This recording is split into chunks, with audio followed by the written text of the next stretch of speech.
बच्चों, let's read this question. The question says hexa aqua manganese 2 ion contains 5 unpaired electrons while hexacyanoion contains only one unpaired electron. Explain using crystal field theory.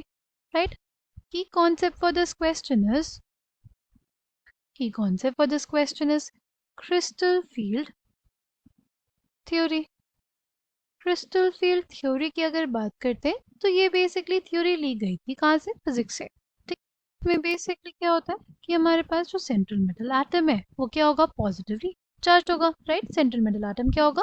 Positively charge होगा. और हमारे पास जो ligands होंगे वो क्या होंगे? Negatively charge होंगे. Right? हमारे जो लिगेंड्स होंगे वो क्या होंगे? नेगेटिवली चार्ज होंगे या उनका खुद का क्या होगा? डायपोल होगा. राइट? या न्यूट्रल होंगे तो उनके पास होंगे लोन पेयर ऑफ इलेक्ट्रॉन्स जिसके हेल्प से वो इंटरैक्ट कर सकें इस positively charge central metal atom से. राइट? इन दोनों के बीच में क्या लगेगा? इलेक्ट्रोस्टैटिक फोर्स ऑफ अट्रैक्शन लगेगा और इसी वजह से हमारे पास जो कॉम्प्लेक्स बनेगा वो स्टेबल रहेगा. ठीक. अगर बात करते हैं हेक्सा एक्वा मैग्नीज 2 की तो हमारे पास क्या हो जाएगा? कुछ ऐसा कॉम्प्लेक्स. और हेक्सासाइनो की बात करते हैं तो हमारे पास आ जाएगा कुछ ऐसा कॉम्प्लेक्स. ठीक. दोनों में ही मैग्नीज की ऑक्सीडेशन स्टेट क्या है?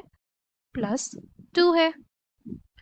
बट अगर इसको ध्यान से देखें जो हमारे पास वाटर होता है कैसा लीगेंड होता है? वो एक न्यूट्रल लीगेंड है. वो हमारे पास क्या होता है? एक न्यूट्रल लीगेंड.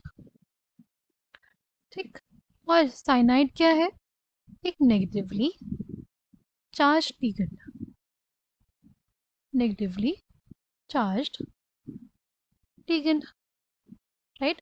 और जो इलेक्ट्रोस्टैटिक फोर्स ऑफ अट्रैक्शन होगा वो किसके बीच में ज़्यादा होगा? एक पॉजिटिवली चार्ज पार्टिकल और नेगेटिवली चार्ज पार्टिकल के बीच में. राइट? पॉजिटिवली चार्ज और नेगेटिवली चार्ज पार्टिकल के बीच में इलेक्ट्रोस्टैटिक फोर्स ऑफ अट्रैक्शन ज़्यादा अच्छा होगा. यानी Mn+2 और Cn- में इलेक्ट्रोस्टैटिक फोर्स ऑफ अट्रैक्शन क्या होगा? ज़्यादा अच्छा होगा. ठीक. As compared to Mn and water. Because water जो है हमारे पास क्या होता है? एक न्यूट्रल लीगेंड होता है. उसके पास क्या होता है? सिर्फ लोन पेयर ऑफ इलेक्ट्रॉन्स होते हैं. राइट? पहली चीज ये. ठीक. वाटर हमारे पास कैसा लीगेंड होता है? एक वीक फील्ड लीगेंड होता है. राइट? वाटर हमारे पास कैसा लीगेंड होगा? एक वीक फील्ड लीगेंड होगा. और अगर हमारे पास वीक फील्ड लीगेंड होता है तो क्या होता है? सी हमारे पास डीजेनरेट डी ऑर्बिटल्स थे in presence of octahedral field of ligands. हमारे पास ये स्प्लिटिंग हो जाती है दो ऑर्बिटल्स में. कौन कौन से? T2G और EG ऑर्बिटल्स. ठीक. D5 होगा हमारे पास क्योंकि क्या होता है? मैग्नीज की अगर जनरल इलेक्ट्रॉनिक कॉन्फ़िगरेशन देखें तो वो होती है आर्गन 3d5 4s2. ठीक. दो Mn+2 हो जाएगा. दो इलेक्ट्रॉन्स निकल जाएंगे तो क्या आ जाएगा? Argon 3d5. राइट? क्या हो जाएगा? Argon 3d5.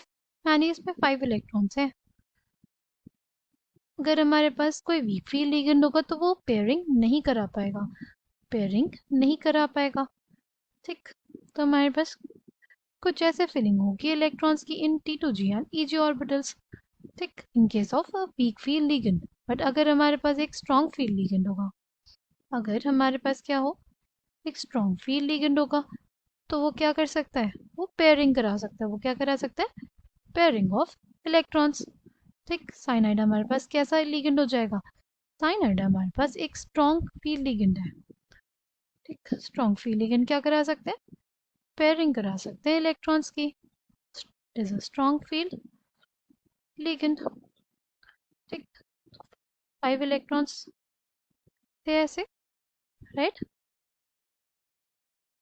सिंस हमारे पास एक स्ट्रॉन्ग फील्ड लिगेंड है तो क्या होगा?